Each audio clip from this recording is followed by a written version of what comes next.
Welcome everybody, this is Huschenbeth and I'm very honored to sit here with a living chess legend, Mr. Nigel Short. He is still one of the top 100 players. He's ranked number 55 in the world. He is a former world championship contender. In 1993 he played against Garry Kasparov and he has been in the top 100 ever since I was born, even before that, so very long time. And besides playing competitive chess, he's also a renowned chess commentator and has commentated on many of the top tournaments. Nigel, thank you so much for making the time. How are you doing? Yeah, fine. Just played one round here. I didn't play particularly well yesterday. Yeah, it seemed like you want to spice it up a little bit. No, I wasn't spicing up. You know, I find these days that I'm often a little bit vulnerable in the first round of tournaments because you don't necessarily find the intensity that is required for good tournament chess. So you don't always find that immediately. And I mean, historically, there were certain players who struggled in first rounds. Mikhail Tal was notorious for that. He got over it to a degree later on, but in the early part of his career, he would quite often lose in the first round. Well, I didn't lose yesterday, but there was some moment where I had a long think. I sacrificed a piece, and I thought it was winning, and my opponent, I just didn't see the second move at all. I mean, it just didn't enter my head, and then we had a very murky position. And it's really not what you want when you outrage your opponent by so many hundreds of points. You know, indeed, to be a piece down where anything can happen. I mean, actually, I don't think I was worse exactly, but it was not what I wanted. Not what you want for a first round game, yeah. And we'll link this up for you guys to go through the game afterwards in the description of the video. Alright, so there may be very few people out there watching who don't know yet. So could you maybe, I know this is a very difficult question, but just briefly go over your chess career. So when you started chess and when you achieved your titles. Yeah, well, it's a very long story. So yes. I know it's a difficult question. Yeah. So I mean, I basically started like so many other people of my generation. I started really playing chess at the time of the Fischer-Spassky match in 1972. I knew how to play before that, but that was the great spur to joining a chess club and playing in tournaments. Actually, my parents had no idea of even the existence of chess clubs at that time. So this was a completely alien world. And I mean, if I mention a few milestones, first, I'd say got noticed as a young player when I defeated Victor Korchnoi in the simultaneous when I was 10 years old in London. I became the youngest ever qualifier for the British Championship the age of 11. I played when I was 12, just turned 12, I qualified at 11. I tied for first in the British Championship at 14. Became an international master at 14 as well. That was at Hastings, and you know, I mean, the titles are not the same anymore. There has been an erosion of titles. At that time, I was the youngest international master in history. I broke Bobby Fischer's record, in fact. Wow.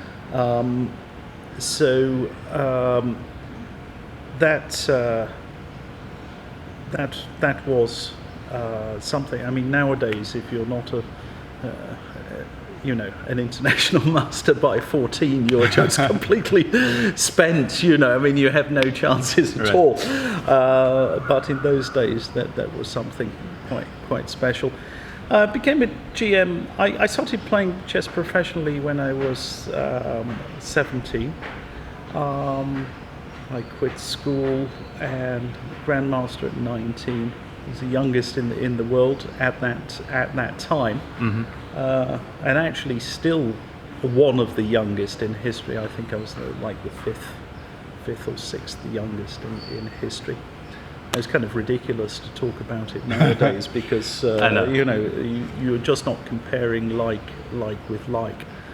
There's been a massive inflation in the rating system, and also they made the titles a lot easier. So to give one notorious example, if you play an 11-round event here and you play well for 9 rounds, you can put your 9 rounds on ice and have a 9-round norm and lose your last couple of games, and in fact your performance rating is nowhere near that of a 2600. So I mean, there are these ridiculous distortions, but that's all part of FIDE's business of selling titles. It's a bit like the Roman Catholic Church in the Middle Ages, I think, with selling pardons and they sell titles these days. I see. All right, so did I offend any Catholics there? I don't know. I think it's okay. So what I really like to focus on my channel is how people can improve their chess. And you obviously have played on a very, very high level for a very long time. So what I'm curious is, how did you get to this level? What do you think contributed most for you to get to this high level? I would say there are two aspects. I mean, you have to play and you have to study. And yes, that's what I like to say. Play a lot, train a lot. Yeah. So both of them are very important. So I played a lot of chess. Typically, when I was, in my early days, I would play something like 150 nationally rated games a year. That is I think on one occasion it even went up to 180 games. So I was very typically playing more chess than anybody else in the north of England at that time. So I think that is one important aspect. I've just written an article which is connected with this in New in Chess. And if you're watching, New in Chess, best chess magazine in the world, and not only because I write for it in every issue. I thought that even before I started writing for it.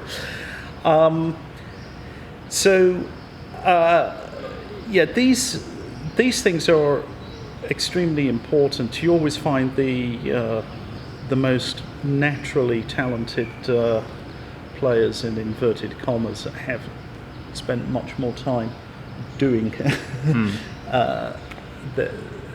doing it. So I played a lot, and I also I read a lot. I didn't have a coach, not really until my teens, actually, more or less until I was an international master. I had a couple of training sessions here and there, but it was very sporadic, not always of the highest quality, to be honest. So I was largely self-taught until my teens, and then I would periodically I would get some coaching with guys like John Nunn. Michael Steen also helped me, and some other players, and that actually helped a lot, because you develop bad habits when you learn on your own. The one thing that I did do well was I read a lot on chess, so I liked books. Actually, I probably didn't have enough books, but the books which I had, were very well read. I mean, now I have probably 3,000 chess books, and Wow. and a lot of them are not read, or not read in their entirety. Okay. But it should have been the other way round, because in those days I really would have squeezed every bit of information out of these things. So, and I think this is actually true with guys like Magnus Carlsen. Magnus Carlsen has pretty good chess education, older games, so he can make references to some of the classical games of the past. So he has a very, very good general knowledge. He has a good memory as well, excellent memory. But I think it's a mistake for people to think that these days this doesn't matter. It's all about computer analysis. Yeah, I agree. Computer analysis is extremely important, but you really need a broader education than just pushing the engines, and Pushing the space bar. yeah, that's right. Yeah. Yeah. You mentioned you had some bad habits. What were they, and maybe? Yeah, I think my bad habits. I mean, one of the worst things, and it's actually extremely important, is I can't really stress how important it is. So listen, guys. Yeah, listen. Yeah. It took me a long time to understand the necessity of analysing your own games. And Yeah. I think because I enjoyed playing chess so much, I just liked to compete, and I got the thrill out of winning games. And As we all do, yeah. Yeah, and reading about it, that was really interesting. But to sit down, analyse, and dissect your own game, it took me ages before I did that. And I think that held me back. And actually, you've got it easy these days. Really, very much easier, because we do have engines. Right. And you can now gain an understanding of the game you have just played relatively quickly, without exhausting yourself. So, during a tournament like this, you go back to your room after the game. What did I do there? And you have a look, and there are invariably suggestions, things you missed, or you misjudged certain things, and you can learn very, very quickly if you use your intelligence. So I think that is vital, and it's not only a question of openings. I just wish I'd done more of this in my chess career. Actually, Okay. It sort of came late, and very very late in my career, and it's like I was too lazy for this. But actually, I quite enjoy it now. Even yesterday with a game I was disgusted with, at least you understand where are your errors. I missed two not very important tactical points yesterday. One of them was later on in the game. It actually didn't even alter the evaluation that much, but there was a tactic I missed completely, and it could have been fatal. I mean, it would have led to an unclear position. But it's one of those things. But I mean, my opponent should have played it, and I should have anticipated it. And those sort of things you learn. You learn that to avoid or to pick up on these things in future. Right. So analyzing one's games, obviously it's easy nowadays with the engines because it tells you immediately where you went wrong. Yeah, and then because in the old days, I mean, basically you needed a huge amount of time. I mean, you'd have to go away and analyse each one, and there are only 24 hours in the day. Yes. And there are time. other people often have other things to do. If they're younger, they're studying. If they're older, they're at work. So the beauty of today's computers is that you can gain an appreciation and understanding very very quickly. And if a game is of special interest, then you can take more time and do it much more slowly and develop you can explore the possibilities in much greater detail. Right. But I think the bare minimum should be done really with every game. Right, absolutely, yeah. All right, now we covered a little bit how you trained in the past and how you get to this level. Now what I'm curious about is, what do you focus on today when you train? I mean, I don't train. Basically, that's the truth of the matter. That I very, very rarely do that. I remember a few years ago, and it was at the Dresden Olympiad. I was talking to the late Yuri Razuaev at that time, and he said to me, "Nigel, you should play more." That's what he said to me. And I said, "Well,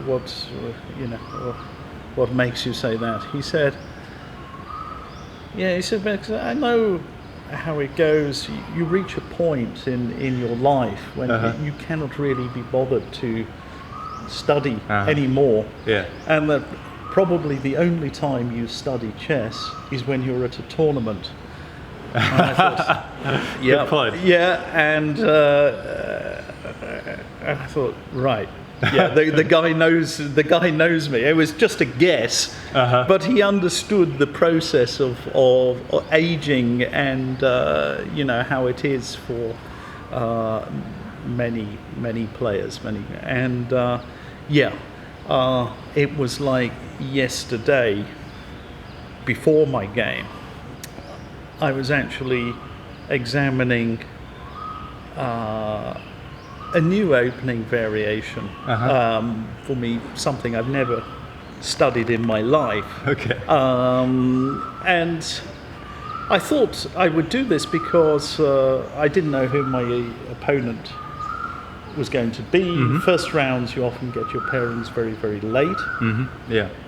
So, and I just had this idea. I wanted to get my brain somehow into chess and to look at something new. And openings should be like girlfriends. You should change them from time to time. Have something fresh. Okay. Because otherwise you get stale. Always going in the same way. It's an interesting metaphor. Yeah. I mean, what I want to point out, I find you saying you're not trained much or at all, and I find even more impressive that you maintain this level. Yeah, I work when I'm at tournaments. I mean, I don't work exhaustively, but it has a very immediate bearing on this. And the interesting thing was, not very long ago, I spoke to Garry Kasparov on this, and he said. And he really, really surprised me there, because I thought Garry was a totally different creature. He said that his real intensity of work also came in tournaments. It was the immediacy of this. The difference was that he had an incredible work capacity and an incredible energy. And I remember Matthew Sadler once telling me he was working with Joël Lautier at some tournament many years ago. I've forgotten the tournament, it doesn't matter. And Kasparov was in the next room, and you can sometimes hear what's going on. And they were working. I mean, Joël was hard working, and Matthew was also hard working. And they work until 1 a.m. And they could still hear them, in the next room, analysing the way, discussing some positions. So it was just like intense. And that's what Garry told me not very long ago, because I asked him in the last 2 or 3 years, because I assumed he did all his or most of his work in between. Yeah, of course he did some work then, but he said he really piled it on when he was at the tournaments. But you need tremendous energy for that. Yes, you do. I mean, not only playing the tournament, but also preparing and all that. It really takes. In fact, I advise people to have a fairly light approach during tournaments, and I think if you play double rounds, there is almost no time for study at all. So double rounds, I mean, what is preparation? You see, the guy, he plays e4 or he plays d4, and then you switch the computer off and you go and play. Pretty much. I mean, that's but if you play a single round, I think that much more than about 2 hours work. It's good to work some, but much more than about 2 hours work starts to be counterproductive. I know people who work 5 or 6 hours, but that can exhaust you. Yeah, that's right. And you go there and you find the guy's done something completely different. The worst case, and then 4 hours into the game, you find yourself short of energy, and you're blundering at some key moments. So there's always this balance to be struck. Right, absolutely, and that's actually something that also the other grandmasters that I interviewed said: don't over-prepare, because it could really backfire later in your game. All right. There are also those issues, because you need to understand what sort of an opponent you are playing. If you're playing someone like Vasily Ivanchuk, and it doesn't matter what your first move is. Let's say your first move is e4. Then any of a huge number of openings can come, and there is no way you can prepare for all these. I mean, it is a total waste of time. However, if somebody has particular favorites, you know, and they like to stick to one or two systems, then preparing for those guys makes much more sense, because the probability of getting one of those positions is that much higher. Right, absolutely, yeah, so it depends. All right, I would like to take a quick break and we'll be right back. So unfortunately, guys, there was not enough time to continue with the interview and we had to cut it off right there. Still, I want to thank Nigel for making the time in the first place. It was a great honor and pleasure to interview him, and he really has some amazing stories to share. So I hope you enjoyed this interview. And of course, I would like to take the chance to congratulate Nigel for winning the Bangkok Chess Club Open for the third time now, with an undefeated score of 7.5 out of 9 points. So congratulations, Nigel, and hope you guys enjoyed the interview. Let me know in the comments. Talk to you soon. Bye bye.